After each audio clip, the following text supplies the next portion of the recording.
Oh, what did you avoid?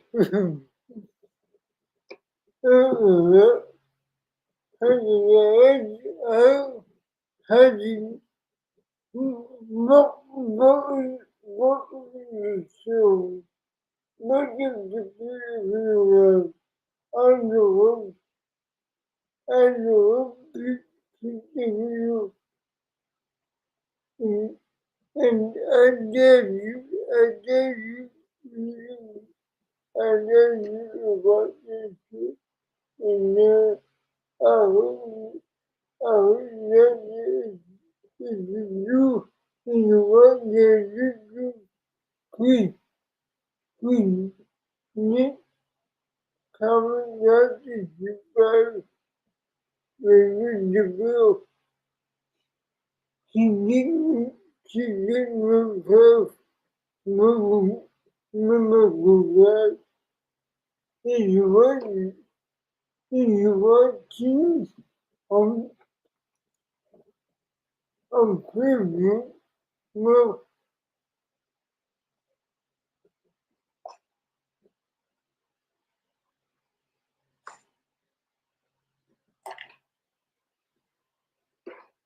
is working on preview net incoming never what the book now and as you mean when I know this week with the and this is the and that means about evidently comparison the child um artistically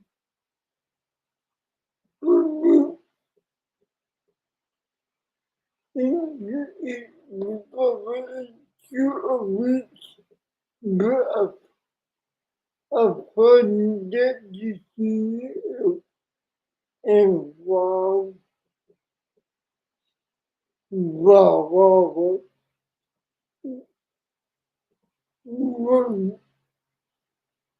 in a new something about this night,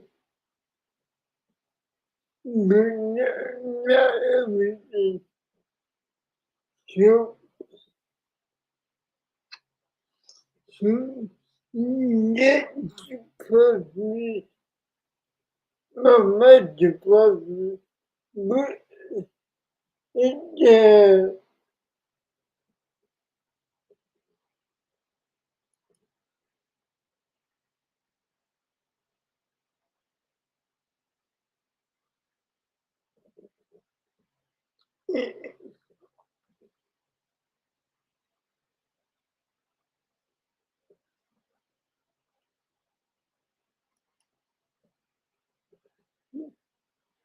it more of a and of course, what, what did, what did this man do? He, he did, he had the video we, we talked about. He talked about the series. And you saw, bro, you saw, bro, the original archive, you, you might know who is. So And then,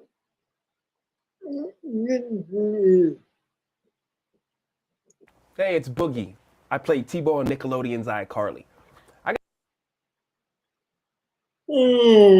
vedo cibo, boogie, I have to be careful about you, but I'm going to choose that way and the activity. It didn't do you. I'm going to choose.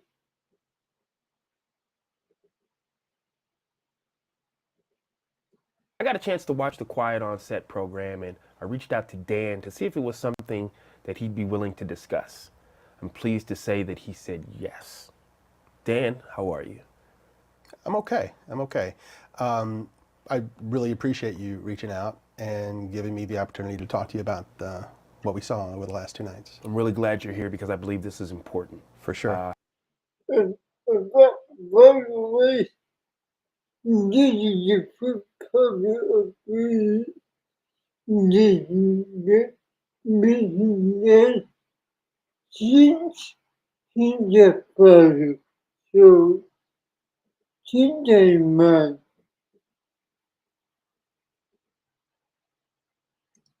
We've got a lot of things to unpack. But before I dive into my list of topics that I'd like to discuss, is there anything you'd like to start off with? Absolutely. Watching over the past 2 nights was very difficult. Me facing my past behaviors, some of which are embarrassing and that I regret. And I definitely owe some people a pretty strong apology. Let's talk about the massages. Okay. Watching the content yesterday, it was disturbing. It was wrong. It was wrong that I ever put anybody in that position. It was the wrong thing to do. I'd never do it today. I'm embarrassed that I did it then. I apologize to anybody that I ever put in that situation. And even additionally, I apologize to the people who were walking around Video Village or wherever they happened, because there were lots of people there who witnessed it who also may have felt uncomfortable. So I owe them an apology as well. Yeah. Dan, talk to me about the writer's room. From what I saw, not cool. No, no, and I don't mean to cut you off, but if I can cut right to the chase, let me just say, no writer should ever feel uncomfortable in any writer's room, ever, period, the end, no excuses. Most TV writers, comedy writers have been in writers' rooms, and they are aware that a lot of times there are inappropriate jokes made and inappropriate topics come up. But the fact that I participated in that, especially when I was leading the room, it embarrasses me. I shouldn't have done it. And I can tell you why it hurts really bad for me. I remember very clearly my early experiences, my first experiences in the entertainment business. I was green, I was scared, I was excited. It meant the world to me that I was getting those opportunities. And I went in and I got lucky because they were great. My first couple of experiences were fantastic. And the fact that I didn't pay that forward to every employee that walked through my door, it hurts my heart because I should have. And I wish I could go back and fix that. In the writer's room, Oh, please. If you go back, if you go back, you'll be way worse yourself.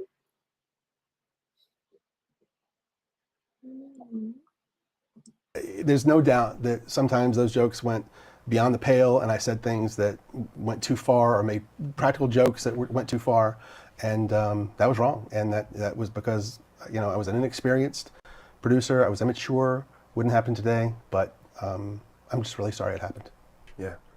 Now, we know you've had a lot of success over 2 decades. Thousands of people have worked with you, for you. Okay. Let's speak directly to the people who did not have a good experience with you. Okay, I would like to speak to those people because I hate that anybody worked for me and didn't have a good time. You know me, you've been on my sets. Look, I've had some employees that have worked for me for 10 years, some more than 20 years, who would work with me again, but not everybody. There's still a significant number that didn't have a great time working for me, so my batting average isn't nearly high enough in that area. And the way they wouldn't get the best of me is that I would let the pressure of doing 40 or even more episodes per year, I would let that pressure get to me, which a good boss should never, ever do. Was there specific things that you were doing? Sure, I would snap at people sometimes. I would be snarky when I could have given them a nicer answer. I would not give people the time that they needed. I would be in too big a hurry to get on to the next thing I had to do. And watching that show, it made me, there were so many times I wanted to pick up a phone and call some of those people and say, I'm so sorry and let's talk about it. And good to do, mais, did you,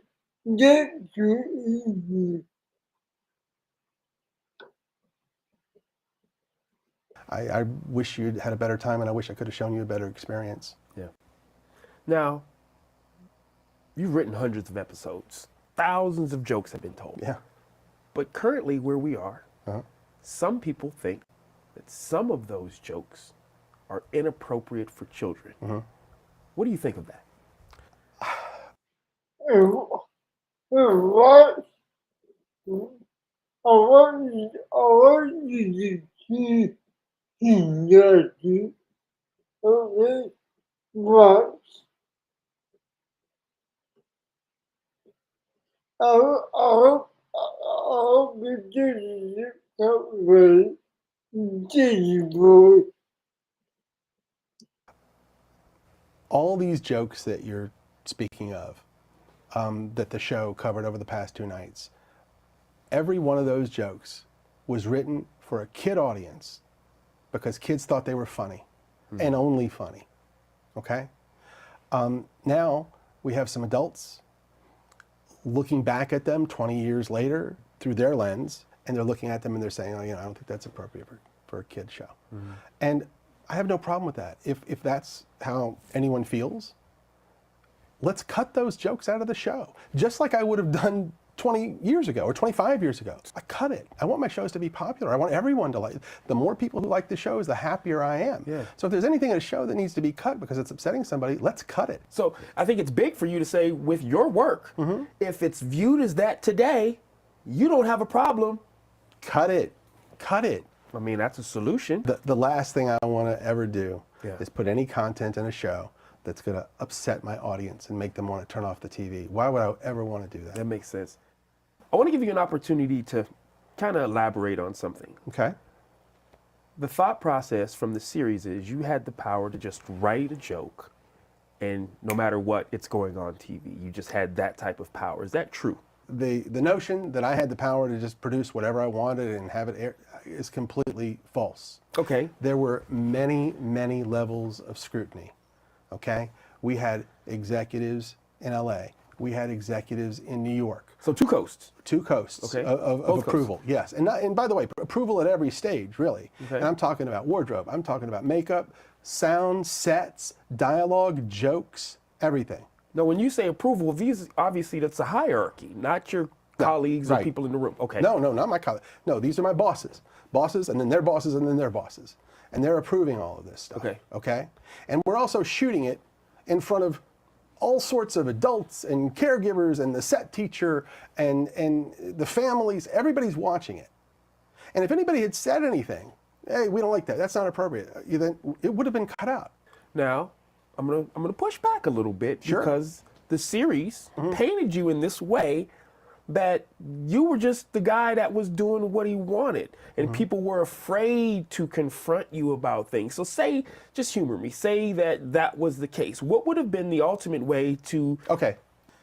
If nobody on the set, if all of the dozens and dozens of adults that were on the set, if they didn't say anything, if my bosses said, if they insisted, you got to make a change here, you got to cut that, I had to do it. I had no choice. Got it. Now this next one, it kind of hit close to home. But the why the problem in the area the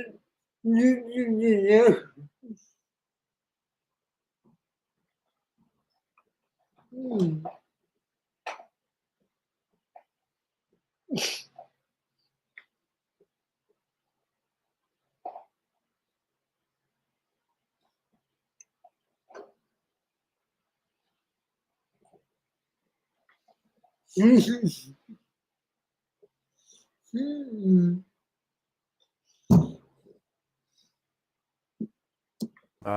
a new father, I wouldn't be opposed to my child being in the entertainment industry. It doesn't matter what age, yeah? Seeing some of those on-air dares, seeing it now from where you are now in your life, what do you think of that? I think that some of the on-air dares went too far. I think they pushed the envelope too far. Not all of them, not most of them, but some did. Nickelodeon wanted to do their version of Fear Factor. At the time we were shooting All That, so I was tasked with doing these on-air dares with the All That cast. So we get with the writers and we come up with all these ideas, and it's hard to do because we don't have the budget of Fear Factor, sure, and we can't put the kids in dangerous situations like the adults are put in. So kids. It was hard to come up with stuff. But we would come up with all these ideas of dares they could do. We would give them to the network, and they would say, tell us the ones that were okay. Right. Those are the ones we shot. Those are the ones that aired. At the time, I had no indication that any kid ever had a problem with them. But when I was watching the show over the past 2 nights, I now know that there were kids who did have problems with the on-air dares. And you don't care that much. How many other you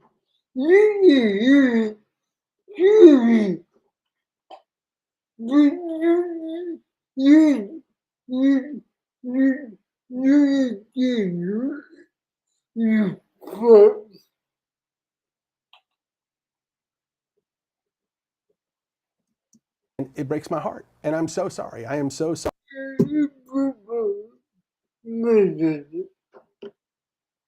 Sorry to any kid who ever had to do a dare or anything that they didn't want to do or weren't comfortable doing. We went out of our way to make sure they were safe and that everything was done properly. But if a kid was scared and didn't want to do it, kids shouldn't have had to do it. Yeah. Period, the end. Right. And if I had known at the time, I would have changed it on the spot. Now, we also saw the series highlight 2 former writers' viewers, 2 women, who spoke about a wage discrepancy. Now, I know that you don't divvy out salaries. Talk to me about that part. Well, you're correct. I have nothing to do with paying writers. I never have. I've never made a writer's deal. And of all the writers I've been in a writer's room with, I never even knew how much most of them were getting paid. Yeah, but we saw these 2 women who were writers for you sharing one salary. How does that happen? It's very simple. There's a common practice in television when hiring writers. If you have a spot for a new writer, sometimes you'll go to 2 writers and say, hey, if you 2 new writers for your first job are willing to share a salary, you can both have the job. They have the opportunity to say, yes, that sounds good, or no, no thank you. In this case, it was 2 women writers. I've done another show where that teaming was done with 2 male writers, and they split a salary. I did another show where it was a male and a female writer, and they split a salary. So, and these are all first-time writers? All first-time writers looking for their first gig. Got it. Now, in the series, they also highlighted 2 black actors who said that they felt overlooked. Now, I want to be clear. I'm never going to speak on anyone else's journey. Yeah? I can talk about my experience, how my experience was with you, what I saw prior to working with you. But again, I don't want to speak on anyone's journey.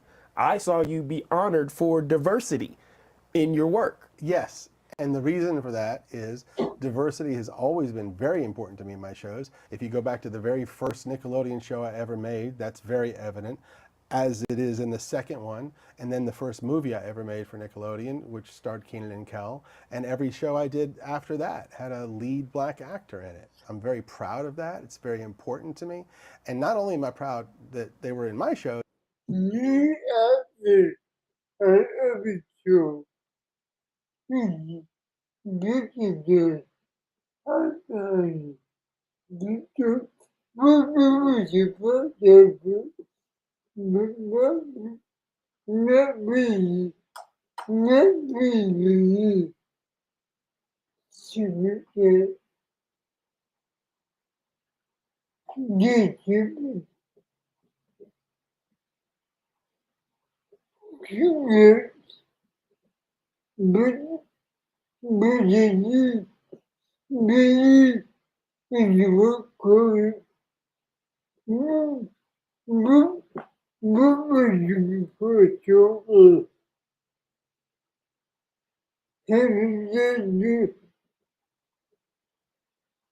Check the book, go. So, no, never so have you.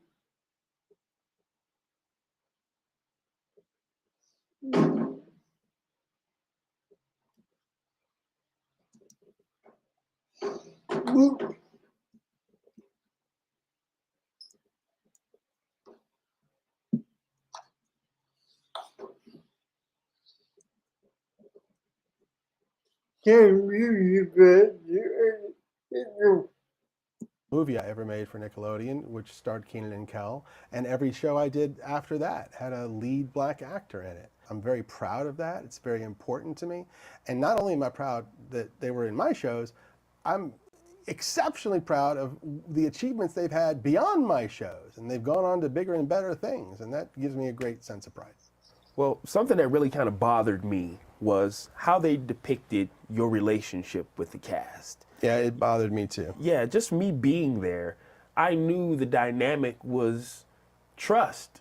I understood that in situations where they may have had turmoil, whether it be with their families, whether it be other castmates, they came to you versus how they made you look. With that said, Amanda Bynes was brought up in the series and her emancipation and how you were involved in that. Can you talk to us about it a bit? Sure.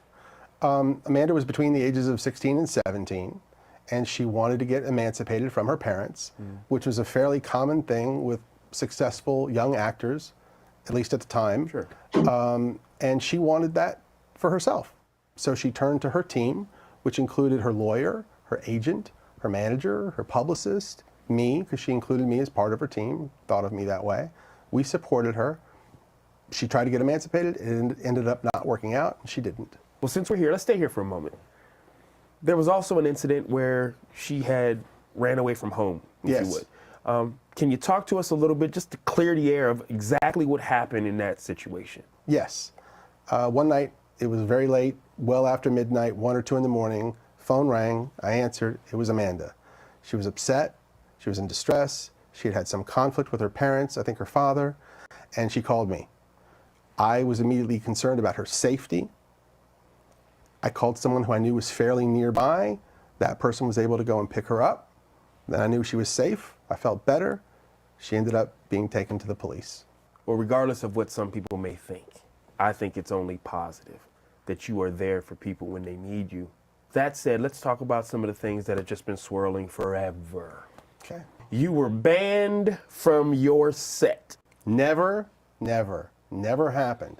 That is a false rumor. What happened? Add it to the list of false rumors. Talk to me, what happened? They were adult actresses at the time, and they had their own specific reasons for not wanting to do the show anymore. I'm not judging that. It got tense, and what they don't know, maybe,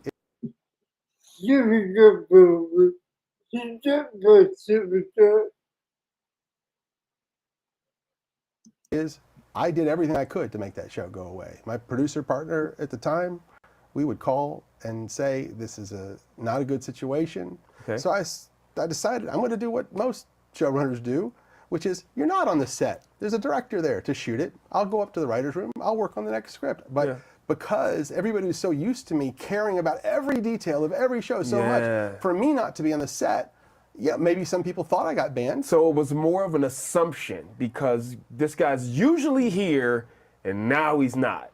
I don't know if it was an assumption. I don't know if somebody thought they were making me look bad by saying I got banned from the set. I have no idea.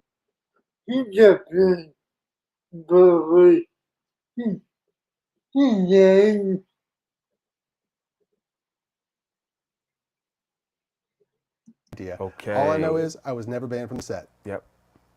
The darkest part of this series discussed child predators. Now, I want to make sure that we clear a couple of things up. Okay. Brian Peck was not hired by you. No, I did not hire Brian Peck. This was a Tolan Robbins production?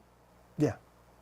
And when Drake and I talked and he told me what had happened, I was more devastated by that than anything that ever happened to me in my career thus far.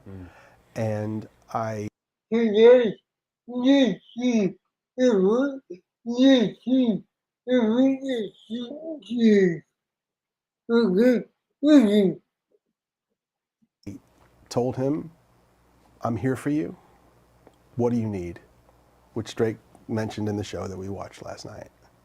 And next, I heard that he went to court when this guy was being tried, Peck.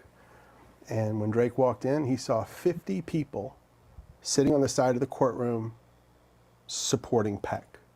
A lot of them pretty famous. Of course, Drake was devastated that that happened. And even more disappointing, 41 of those people wrote letters for Peck, character letters, praising him for who he was and asking for leniency. And they knew that he was guilty. They knew he had confessed to some degree, and they still did this. That's baffling that adults would do that. Yeah. And I don't know if people know this, but Drake's mom, a lovely woman who I stay in contact with this day, she came to me at the time and she said, Dan, I'm not good with words like you are. And would you help me with my speech for the judge? And I said, of course. And I did. Yes, And he ended up going to prison and serving his time. yes, And yeah, that was probably the dark. nothing, nothing, nothing was about.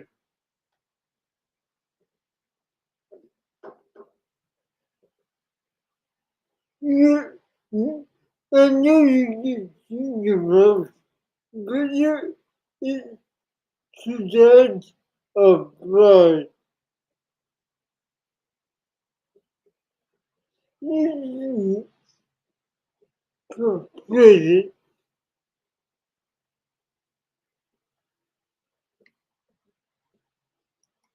darkest part of my career.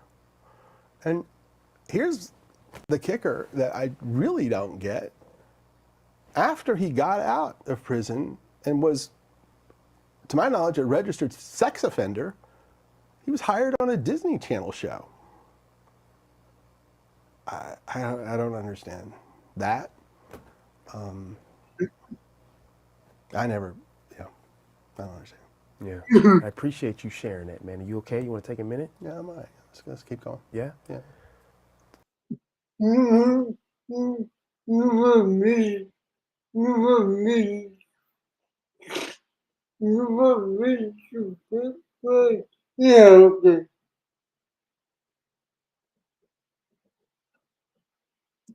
Okay. I think we really unpacked some important things. We set the record straight on a lot of things.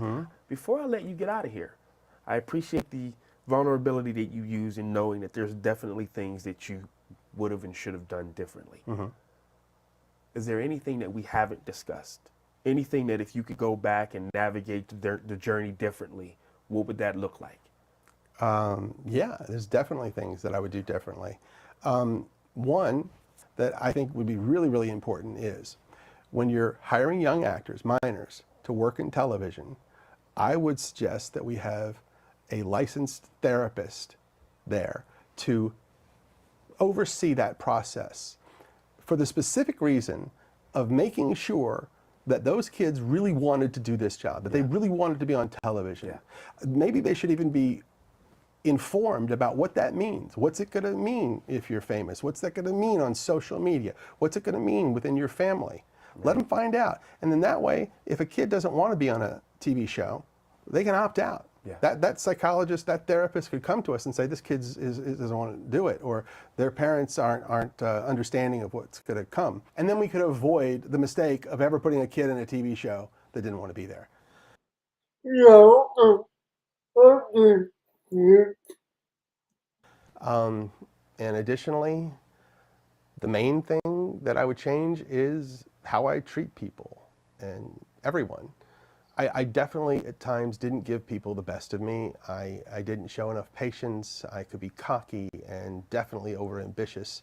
and sometimes just straight up rude and obnoxious, and I am so sorry that I ever was. And all right, when I watched the show, I could see the hurt in some people's eyes, and it made me feel awful and regretful and sorry. I wish I could go back, especially to those earlier years of my career, and bring the growth and the experience that I have now and just do a better job and never ever feel like it was okay to be an asshole to anyone ever.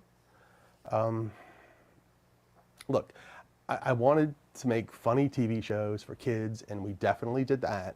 But if I could go back, I would get it done in different ways. I'd just be nicer as often as possible and listen more to the people on my team.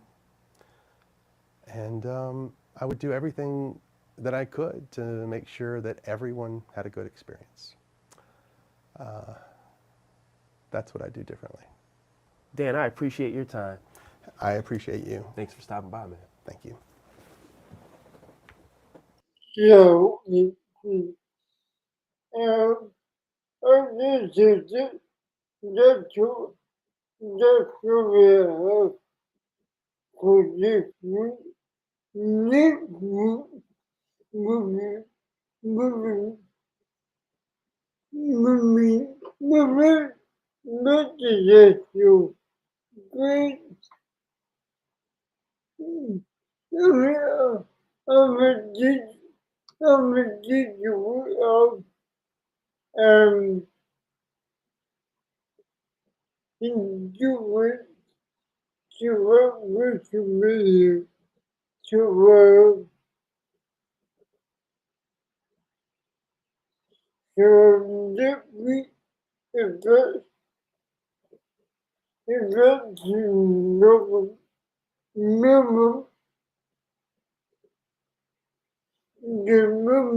the